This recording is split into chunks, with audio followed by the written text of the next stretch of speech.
डुमराव की महत्ता किस कारण से है? जो डुमराव है इसकी महत्ता किस कारण से है? डुमराव की महत्ता शहनाई और शहनाई वादक उस्ताद बिस्मिल्लाह खां के कारण है। जो डुमराव है उसका जो महत्ता है वह शहनाई और शहनाई वादक उस्ताद खान बिस्मिल्लाह खां के कारण है, क्योंकि प्रसिद्ध शहनाई वादक बिस्मिल्लाह खां का जन्म डुमराव में हुआ था। जो बिस्मिल्लाह खां थे उनका जन्म कहाँ हुआ था? तो डुमराव में हुआ था। साथ ही साथ वर्तमान में भी बिहार का डुमराव शहनाई के लिए प्रसिद्ध है।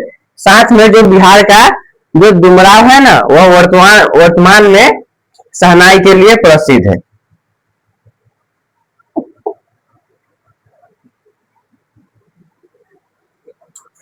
सुशीलवाद किन्हें कहते हैं? शहनाई शब्द की व्युत्पत्ति किस प्रकार हुई है? तो सुशील वादक ऐसे वाद्य यंत्र को कहते हैं जिनमें नारी नर्तक या रीढ़ होती है, जिन्हें फूंक कर बजाया जाता है। जो सुशील वादक होता है वो ऐसे व्यक्ति को ऐसे यंत्र का कहा जाता है जिन्हें नारी होती है, जिन्हें फूंक कर बजाया जाता है। तो आप लोग जानते हैं फूंक कर किसे बजाया जाता है? तो फूंक कर शहनाई को बजाया जाता है। ऐसे वादों में शहनाई को शाह की उपाधि दी गई है। तो ऐसे वादों में शहनाई को शाह का उपाधि दी गई है क्योंकि यह वाद्य मुरली सिगी जैसी अनेक वादों के अधिक मोहक है। शहनाई की ध्वनि हमारे हृदय को स्पर्श करती है। शहनाई को सहने अर्थात सुप्री वादों में शाह की उपाधि दी गई है।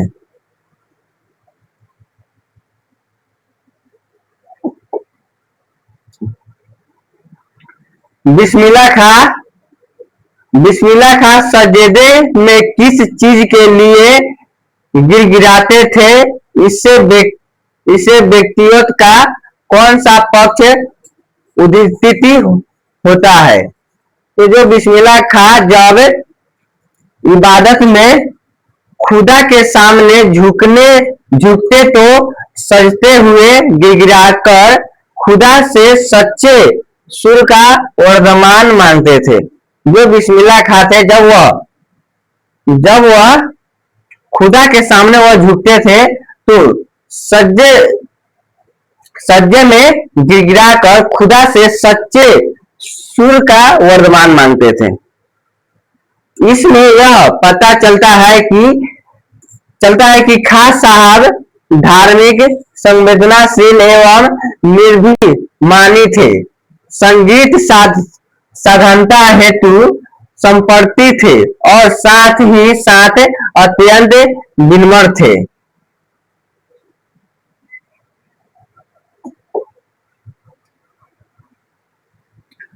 मुहर्रम पर्व से बिस्मिल्लाह खां के जुड़ावा का परिचय पाठ के आधार पर दे। जो मुहर्रम पर्व होता है, आप लोग देखिएगा तो मुस्लिम लोग में एक पर्व का नाम है मुहर्रम। तो मुहर्रम पर्व से बिस्मिल्लाह खां के जुड़ाव का परिचय पाठ के आधार पर दे।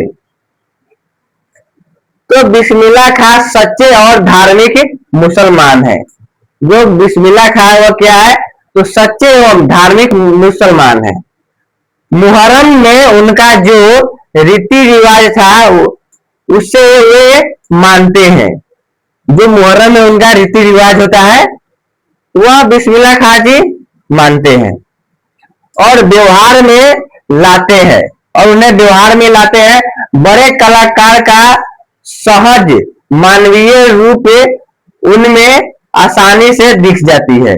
मुहर्रम का महीना वह होता है जिसमें शिया मुसलमान हजरत इमाम हुसैन एवं उनके कुछ वंशजों के लिए 10 दिनों तक शोक मनाते हैं। उस 10 दिन में खास साहब खड़े होकर शहनाई बजाते हैं। जो मुहर्रम होते हैं उसमें 10 दिन के तक शोक मनाते हैं। जो मुसलमान लोग होते हैं वह 10 दिन के लिए क्या मनाते हैं? शोक। तो जो बिस्मिल्लाह खां है वह 10 दिन में, उस 10 दिन में खां साहब खड़े होकर शहनाई बजाते हैं। बिस्मिल्लाह खां क्या करते हैं? 10 दिन तक शहनाई बजाते हैं। वह दाल मंडी में फातमान के करीब 8 किलोमीटर की दूर तक पैदल पैदल रोते हुए और नौहा बजाते हुए जाते हैं। जो बिस्मिल्लाह खां है वह 8 किलोमीटर दूर तक पैदल रोते हुए और नौहा बजाते हुए जाते हैं। इस दिन कोई राग नहीं बजाता, इस दिन कोई भी राग नहीं बजता है। राग रागनियों की अदायगी का निषेधन है इस दिन।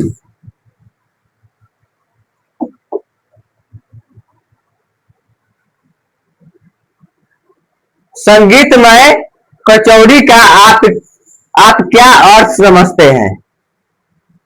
तो छनते हुए कचौड़ी को संगीतमय राग कहा गया है।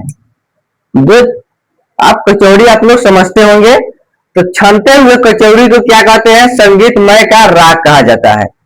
क्योंकि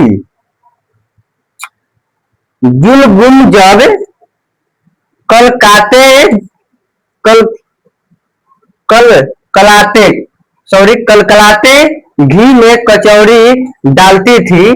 जब कौन कलकलाते घी में कचौड़ी डालते थे? तो जुलसुम थी, वही कलकलाते घी में क्या डालती थी? कचौड़ी डालती थी। उस समय छात्र से उठने वाला खाली आवाज में इन्हें सारे आरोह और रोह दिख जाते हैं। उस समय जो बिस्मिल्लाह खां जी थे उनके खाली आवाज में इन्हें सारे आरोह और रोह दिख जाते हैं। कहने का तात्पर्य यह है कि कचौड़ी खाते वक्त भी खां साहब का मन संगीत के राग में ही रमा रहता था।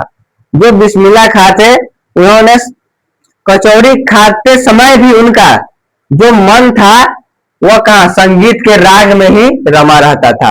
इसीलिए उन्हें कचौड़ी भी संगीतमय लग रहा था।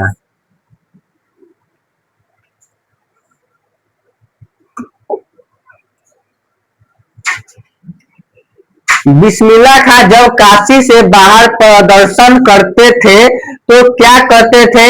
इससे क्या सीख मिलती है? तो जब बिस्मिल्लाह खां जब कभी काशी से बाहर होते तब भी काशी विश्वनाथ को नहीं भूलते। जो बिस्मिल्लाह खां जी थे वह काशी से बाहर चल जाने के बाद भी वह काशी का जो एक नाम है क्या? विश्वनाथ, और विश्वनाथ को नहीं भूलते। काशी से बाहर रहने पर वे काशी के दिशा में मुंह करके थोड़ी देर तक शहनाई अवय बजाते थे। जो बिस्मिल्लाह खां थे उन्होंने काशी से बाहर चल जाने के बाद भी काशी की ओर मुंह करके वह थोड़ा सा शहनाई को जरूर बजाते थे। वे विश्वनाथ मंदिर की दिशा में मुंह करके बैठते और विश्वनाथ के प्रति उनकी श्रद्धा एवं आस्था शहनाई के सुरों में अभिव्यक्त होती थी। जो बिस्मिल्लाह खां जी थे वह विश्वनाथ मंदिर की दिशा में मुंह करके बैठ जाते थे और विश्वनाथ मंदिर के वो मुंह करके बैठ जाने के बाद वह क्या करते थे? तो शहनाई बजाते थे। एक मुसलमान होते हुए भी बिस्मिल्लाह खां साहब काशी विश्वनाथ के प्रति अपार श्रद्धा रखते थे।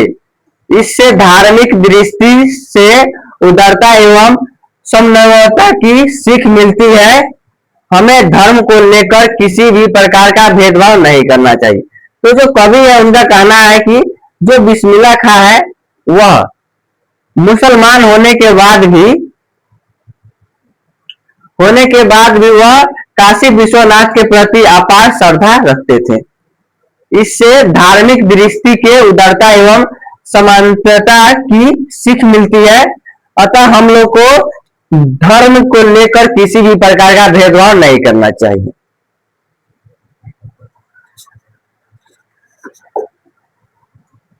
बिस्मिल्लाह खां का मतलब, बिस्मिल्लाह खां को शहनाई एक कलाकार के रूप में बिस्मिल्लाह खां का परिचय पाठ के आधार पर दें। तो बिस्मिल्लाह खां का उत्कृष्ट कलाकार थे। जो बिस्मिल्लाह खां थे वह क्या था? वह कलाकार थे। शहनाई के माध्यम से उन्होंने संगीत साधना को ही अपना जीवन मान लिए थे। जो बिस्मिल्लाह खां थे उन्होंने संगीत साधन को ही अपना क्या मान लिए थे? तो जीवन मान लिए थे। शहनाई वादक के रूप में वे अद्वितीय पहचान बना लिए थे। जो बिस्मिल्लाह खां था वह शहनाई के रूप में अद्वितीय पहचान बना लिए थे। बिस्मिल्लाह खां का मतलब है बिस्मिल्लाह खां की शहनाई। यदि आप लोग से पूछ दिया जाए कि बिस्मिल्लाह खां का मतलब क्या होता है, तो आप लोग जवाब दीजिएगा शहनाई। बिस्मिल्लाह खां का मतलब यानी बिस्मिल्लाह खां का शहनाई। शहनाई का तात्पर्य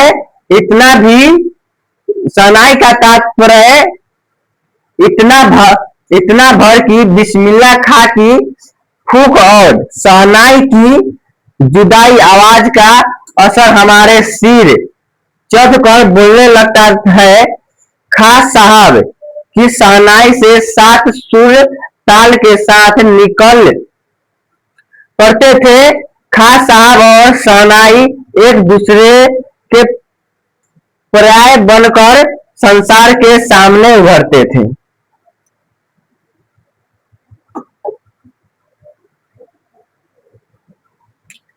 तो आप लोग से जब भी पूछ दिया जाए से व्याख्या करें, व्याख्या करने नहीं बल्कि क्या आशय स्पष्ट करें।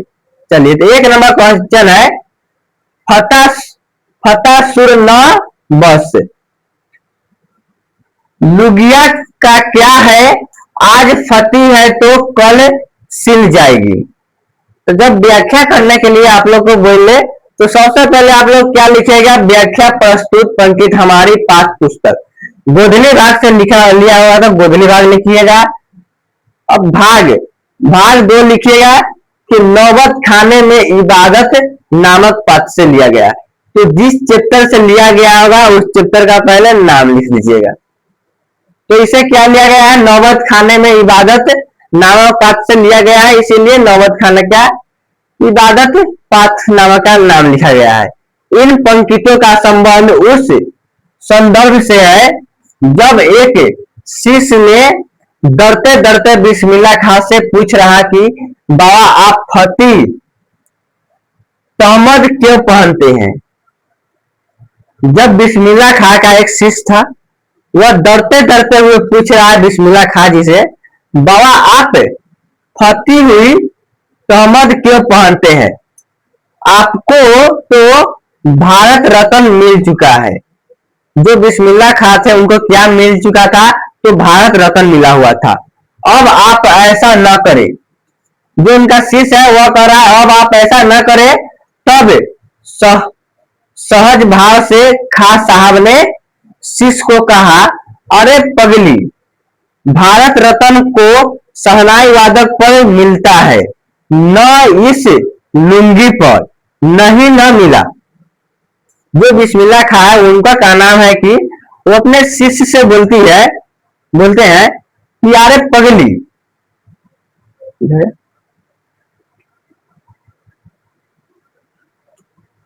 बोलते हैं अरे पगली, भारत रत्न को शहनाई वादक पर मिला है। जो भारत रत्न मिला था बिस्मिल्लाह खां जो वह किस पर मिला था? तो शहनाई वादक पर मिला था। इस लुंगी पर नहीं न मिला। बिस्मिल्लाह खां कह रहा है इस लुंगी पर तो नहीं न मिला।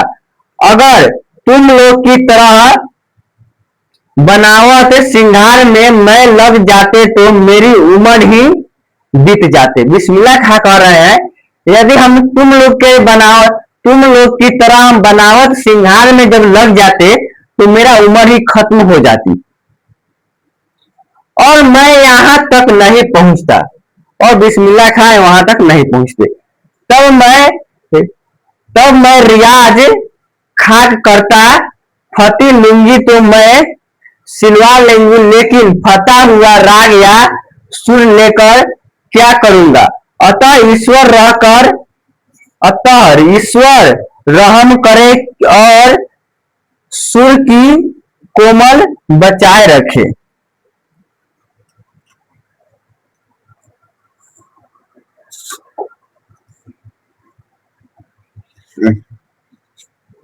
तो काशी संस्कृति की पाठशाला है। तो व्याख्या करने के लिए कह रहा था, फिर वही लिखाया। व्याख्या प्रस्तुत पंडित हमारे पाठ बुदली भारदू के नौबत खाने में इबादत नामक पाठ से ली गई है। इन पंक्तियों का संबंध काशी संस्कृति की पाठशाला से है। शास्त्रों में इसकी महत्ता का वर्णन है। इसे आनंद कानन से जाना जाता है। काशी में हजारों साल का इतिहास है। जो काशी है उसमें क्या है, तो हजारों साल का इतिहास है। यहाँ कई महाराज और विद्याधारी है। जो काशी में कई महाराज भी है और कई विद्याधारी है। बड़े रामदास जी है, वहां पर बड़े रामदास जी भी है। इन रसिकों से उत्कृष्ट होने वाला अपार जन समूह है। यह एक अलग काशी है। यहाँ संगीत को भक्ति को धर्म से, किसी भी धर्म के कलाकार से, कजरी को चैतिस से, विश्वनाथ को विशालक्षी से, बिस्मिल्लाह खां को गंगा द्वार से अलग करके नहीं देखा जा सकता है। इस प्रकार कृतिक महानगरी है, इसकी अपनी महत्ता है।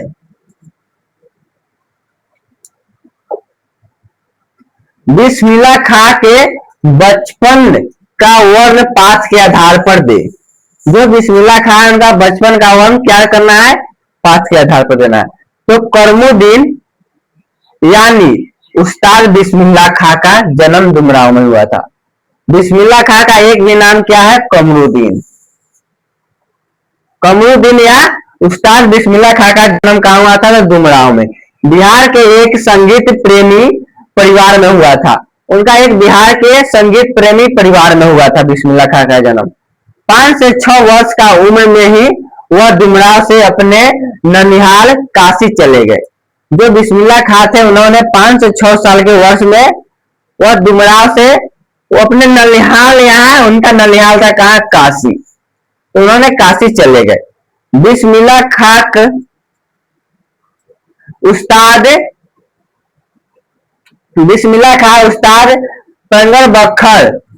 पेंगर बखश खां और मिथन के छोटे साहबजादे थे।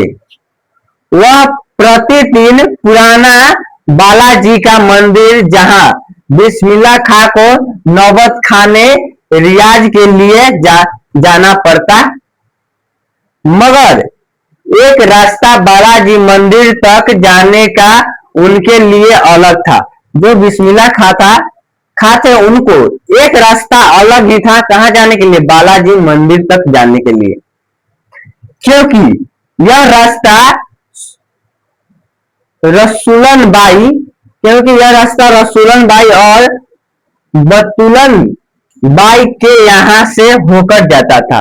एक रास्ता जो अलग था वह रसूलन बाई और बतुलन बाई के यहाँ से होकर जाता था। इस रास्ते से कमरुद्दीन को जाना अच्छा लगता था। जो कमरुद्दीन थे या बिस्मिल्लाह खां, उनको इस रास्ता से जाने में बहुत अच्छा लगता था।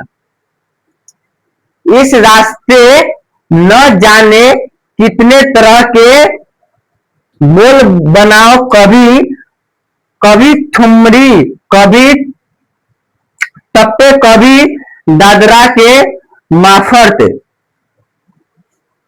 ब्योधी तक पहुंचते रहते।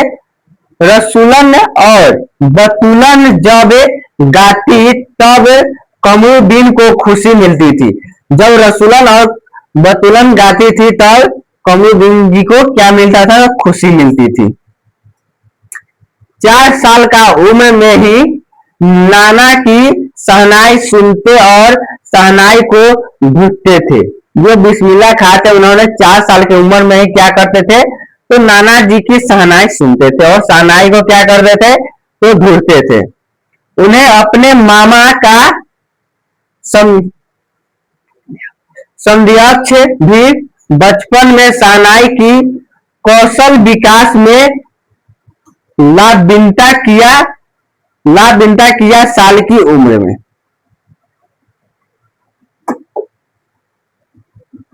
तो बिस्मिल्लाह खां के बचपन का वर्णन पाठ के आधार पर कीजिए।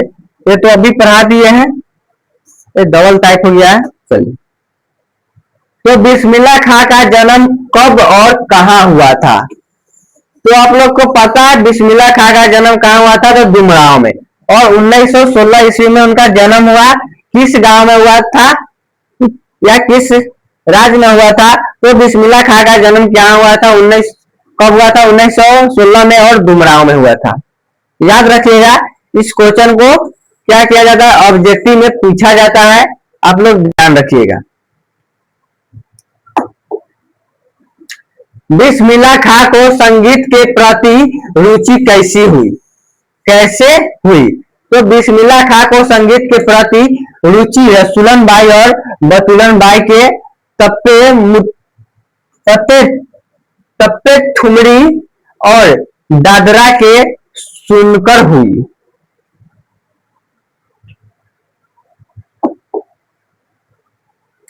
शहनाई की शिक्षा बिस्मिल्लाह खां को कहां से मिली? तो शहनाई की शिक्षा बिस्मिल्लाह खां को अपने ननिहाल काशी में अपने मामा सादिक और अलीब खस से मिला। जो उनका मामा था सादिक और अलीब खस से उनको शहनाई की शिक्षा मिला था। बिस्मिल्लाह खां बचपन में किस फिल्म के दीवाने थे? तो बिस्मिल्लाह खां बचपन में किस फिल्म के दीवाने थे? तो बिस्मिल्लाह खां बचपन में गीतावली और सुलोचना की फिल्मों में दीवाने थे।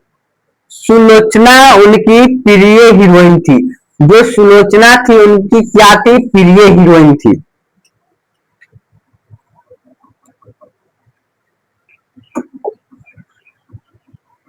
चलिए, अपने मजहब के अलावा बिस्मिल्लाह खां किसमें अत्यधिक श्रद्धा थी? तो अपने मजहब के अलावा बिस्मिल्लाह खां काशी विश्वनाथ और बालाजी में अगाध श्रद्धा थी।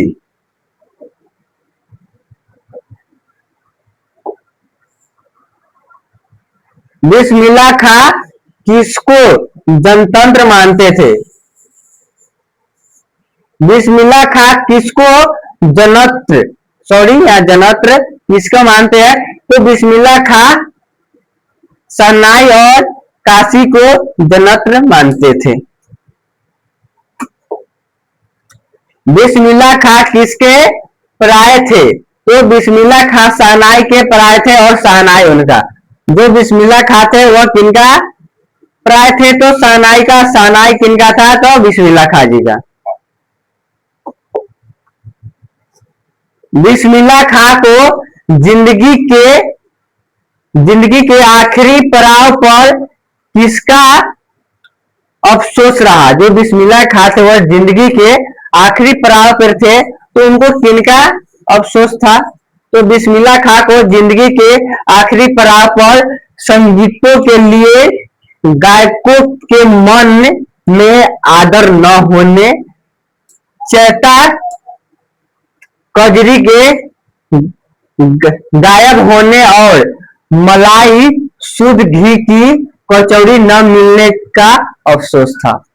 उन्हें कचौड़ी और चैता कर्जी गायक होने और मलाई घी की कचौड़ी न मिलने का अफसोस था।